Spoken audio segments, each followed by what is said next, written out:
Kamala Harris. Let's have a good debate. Thank Donald you. Trump contra Kamala Harris. Los dos aspirantes a la presidencia de Estados Unidos se enfrentaron en la noche del martes en Filadelfia, en el que podría ser el único debate entre ambos candidatos en esta campaña electoral. Un cara a cara cargado de mucha tensión.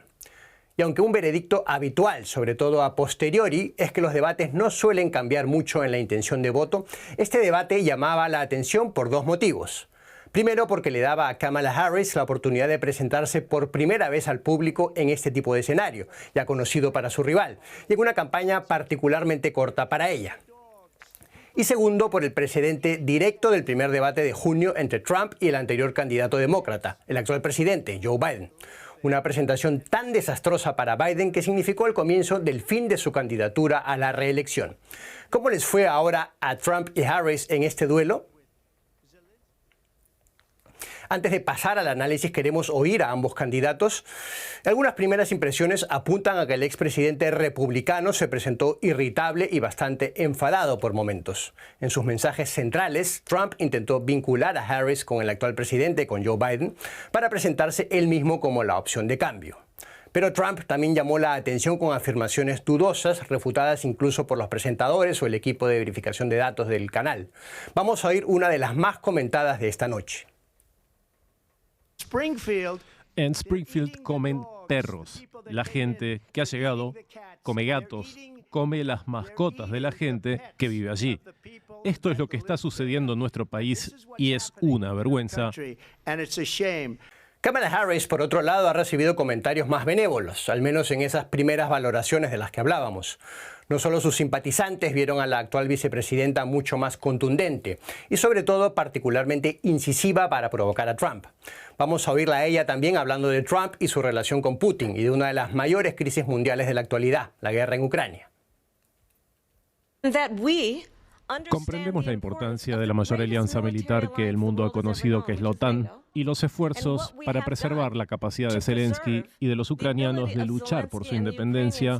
De no ser así, Putin ya estaría sentado en Kiev con los ojos puestos en el resto de Europa, comenzando por Polonia, y por lo que usted considera una amistad con quien es conocido como un dictador y que se lo comería vivo. Queremos analizar ahora sí este debate con nuestro colega José Díaz Briceño, que lo ha seguido en Washington. Hola José, buenos días, te saludo. Hola, ¿qué tal? José, mucho gusto de estar con ustedes. José, antes de entrar a los detalles, me gustaría saber si hay un veredicto general en Estados Unidos sobre quién ganó este debate de anoche.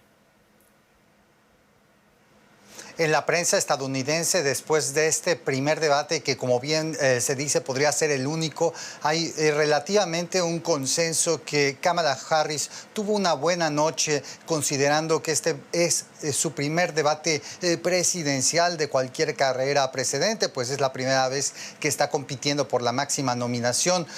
Sobre datos más objetivos que pudieran reflejar este relativamente triunfo o victoria, están una encuesta instantánea de la cadena CNN que ubica entre sus televidentes un 63% de ventaja frente a 37% de Harris contra Trump sobre la pregunta de quién ganó el debate de anoche. También en los centros de predicción en línea por parte de operadores bursátiles, hay que decir que Trump cayó 5 centavos netamente, mientras que Kamala Harris aumentó 2%. Esto habla en general de un sentimiento que Kamala Harris tuvo una buena noche, a pesar que en la sección de economía al inicio del debate mostró un poco de nerviosismo, y sin embargo hubo momentos claves que quizá podemos abordar más a detalle, principalmente al inicio del debate, cuando ella se aproximó al espacio personal de Trump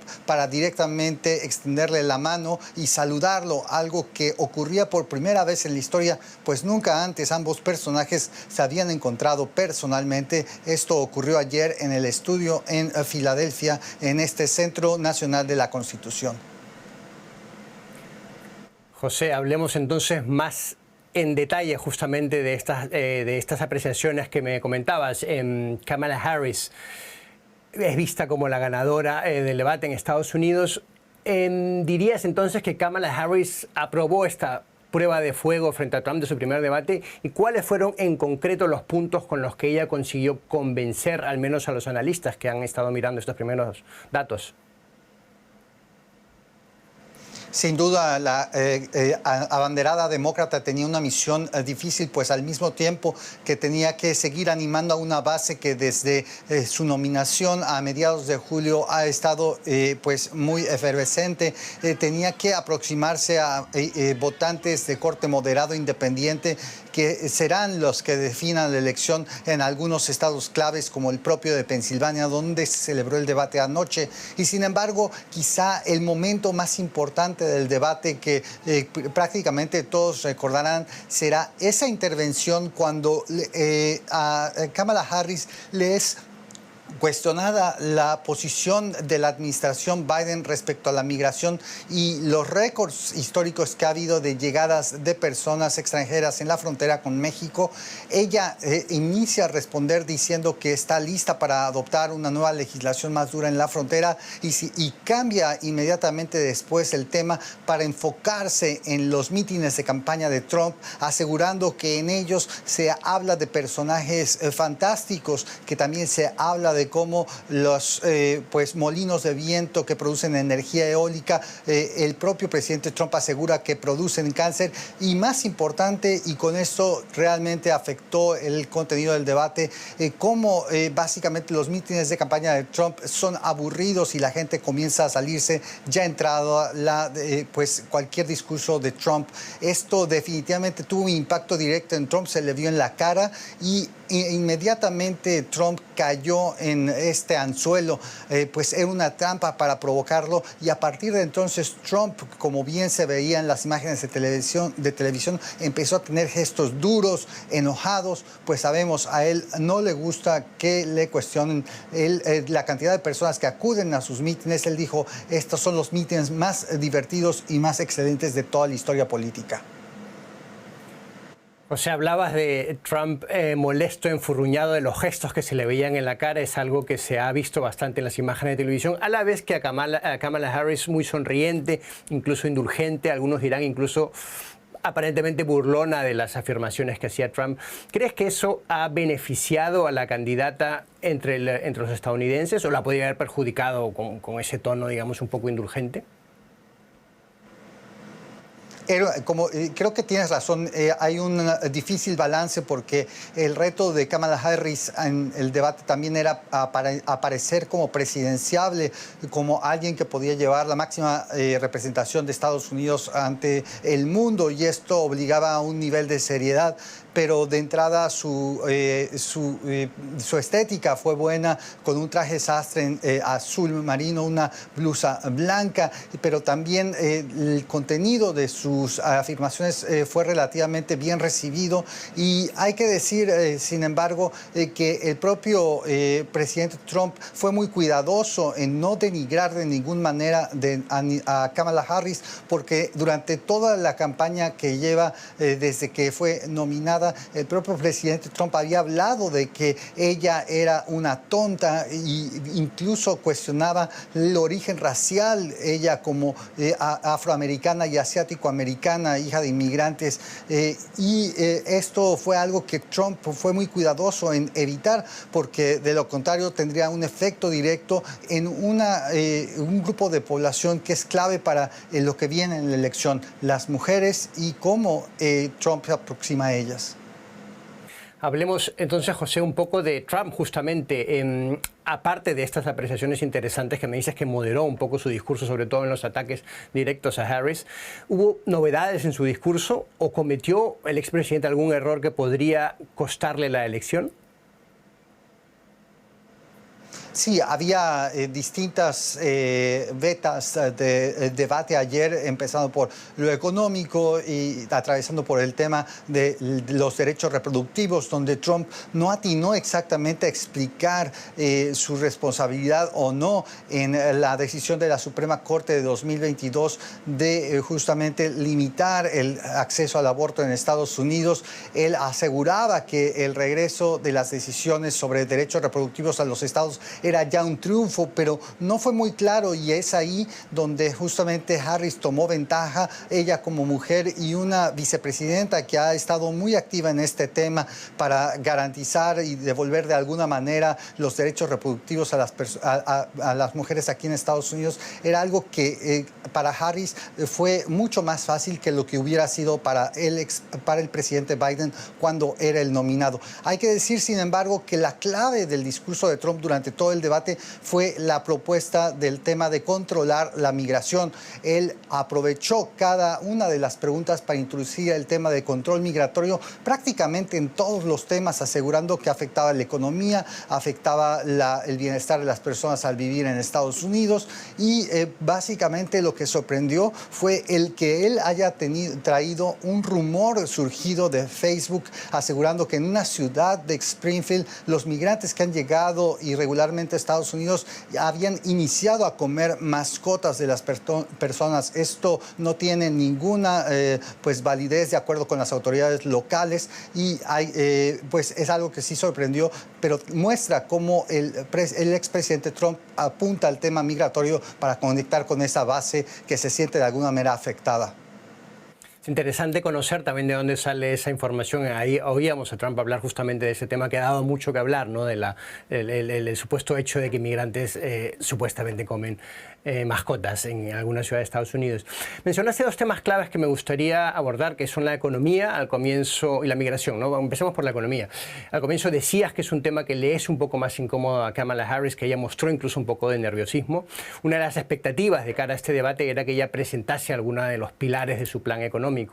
¿Qué sabemos de esos planes, de ese programa económico de Harris, y cuáles fueron las dificultades que le planteó Trump en el debate al hablar de economía? Las preguntas sobre la economía en general, sobre el incremento de precios desde 2020 aquí en Estados Unidos, como ha ocurrido en otras partes del mundo, en específico las cuentas cuando uno va al supermercado de alrededor de 20% desde hace 4 años, es el tema central en la elección de Estados Unidos, de acuerdo con todas las encuestas, y es algo que Harris necesitaba explicar de alguna manera satisfactoriamente. Y sin embargo fue en estas respuestas donde a Harris se le vio mucho más nerviosa, sin la seguridad total sobre cómo abordar este tema, y sin embargo las propuestas generales de Harris están ancladas en un tema que es clave: la expiración en 2025 de unos créditos fiscales para las personas de mayor ingreso en Estados Unidos. Son 3.400 billones de dólares que Trump instauró en 2017 y que expirarán en 2025. Son las cifras en trillones en inglés, billones en español, y esto habla de una masa gigantesca de la que el Tesoro de Estados Unidos podría echar mano a partir de que expiren, y es en lo que está centralizado la propuesta económica de Kamala Harris. También ella habló de 2 exenciones fiscales. Por un lado, un crédito para personas con niños menores, específicamente Harris hablaba de $6,000 al año para nuevos padres, algo que Trump ha también imitado de alguna u otra manera con una cifra distinta, y también una deducción fiscal para nuevos negocios de $50,000 al año por parte de Harris. Estos fueron los 2 detalles que ella dio. Evitó mencionar de dónde provendría, cómo se financiarían estos créditos, y sin embargo esto muestra que este es el tema que eventualmente tratará de machacar con más detalle en las propuestas en lo que falta de la elección, que son casi 55 días. Ya con la misma pregunta en contrapartida en el caso de Trump, ¿sabemos algo más que no sabíamos antes de los planes económicos del expresidente? La verdad fue muy poco lo que el presidente Trump pudo presentar como novedad en el plano económico, porque, como sabemos, él insiste que estos créditos a los más altos, los individuos de más altos ingresos en Estados Unidos podrían ser permanentes si él llega de una vez al poder en 2024 a finales de este año, en la elección de noviembre. Esa está centrada básicamente sus afirmaciones en el tema económico, pero no hay una realidad. Él insiste que la economía vivió épocas mejores cuando él fue presidente. Hay que decir que si bien la inflación ha crecido un poco desde que llegó el presidente Biden, hay datos económicos alentadores en materia de crecimiento, de empleo, que el presidente Biden pudiera pues presumir, y sin embargo el peso de las altas tasas de interés y de la inflación es algo que la administración Biden y por consecuencia la vicepresidenta Harris ha sido muy pues difícil de quitarse, porque es algo que afecta directamente el bolsillo de los estadounidenses y que se extiende por los meses o años, y si bien ha empezado a caer la inflación, no ocurre de la noche a la mañana. Por ejemplo, para los consumidores que aquí en Estados Unidos tienen las tarjetas de crédito, un crédito barato, una parte incluso de su propio entretenimiento. La inflación es un poco el talón de Aquiles para la administración Biden, de la que ha sido parte Kamala Harris, ¿no? El otro gran tema al que tú apuntabas ya también en la migración es un tema recurrente en el discurso de Donald Trump, incluso desde su primera campaña electoral, esa exitosa que lo condujo a la presidencia. ¿Qué sabemos? ¿Hay datos o hay estimaciones sobre si esta incidencia constante en esos temas puede traerle a Trump más apoyos decisivos para ganar la elección, más allá de su electorado base?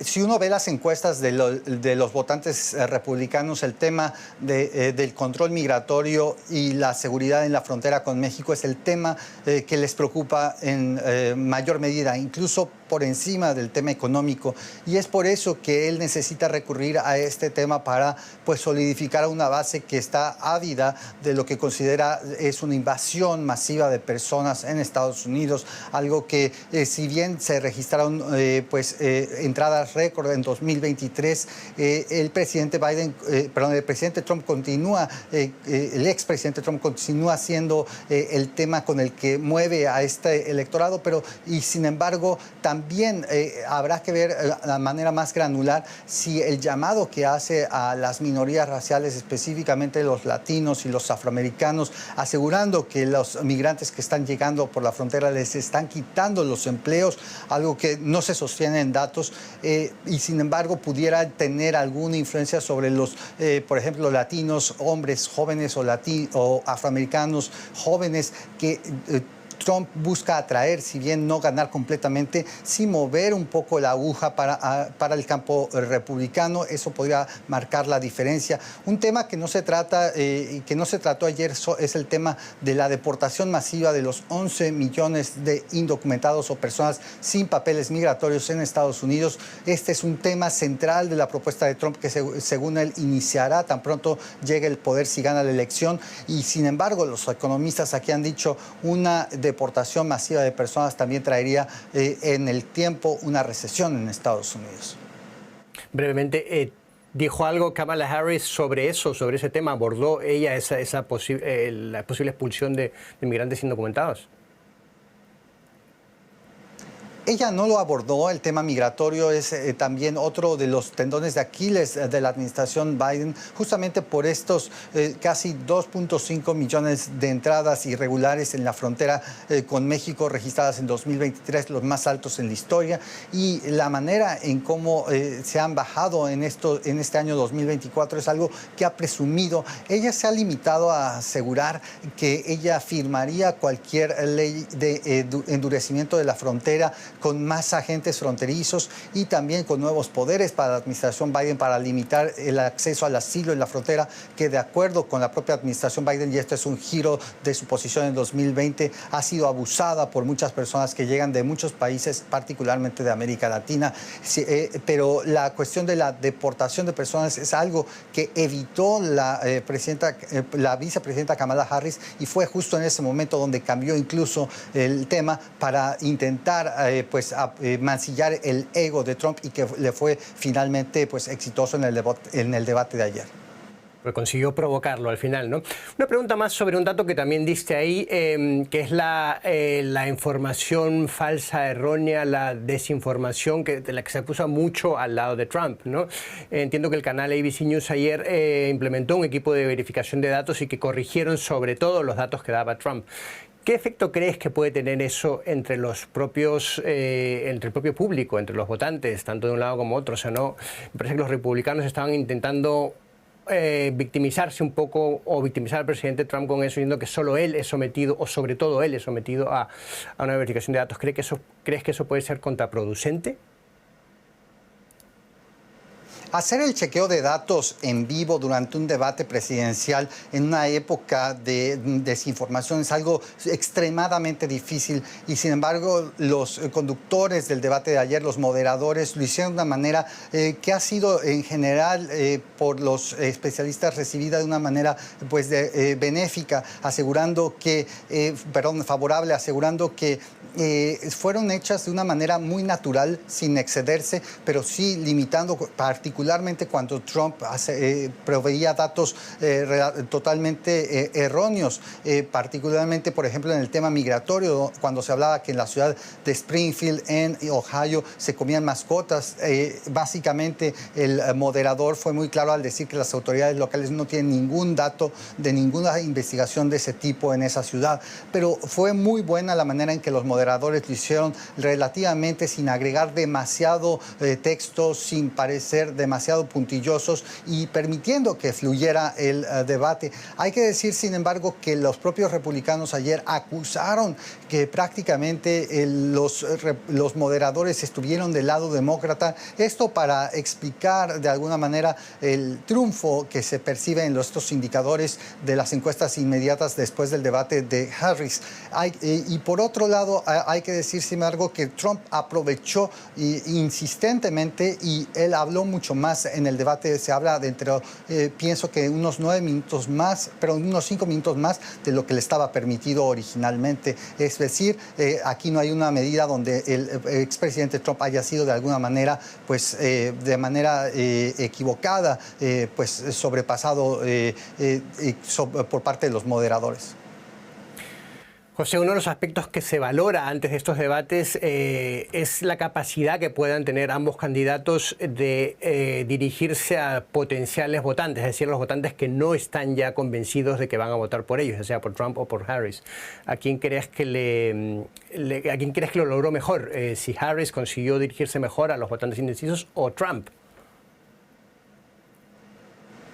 Yo creo que esto es un tema muy interesante porque estos votantes indecisos no necesariamente son de algún signo político. Pueden ser independientes, pueden ser indecisos de corte más pues conservador o de corte un poco más progresista. Y sin embargo, aquellos votantes indecisos independientes ayer pudieron ver a una vicepresidenta Kamala Harris que tenía un discurso de optimismo, intentando presentarse como una nueva generación de política que quiere dar la vuelta. Ella habla de 10 años de una política estadounidense del agravio por parte de los líderes y hablando directamente de una manera sutil, refiriéndose a Trump, y quien recurrentemente habla y se refiere a una época de básicamente sufrimiento que están pasando las personas estadounidenses, hablando de temas apocalípticos,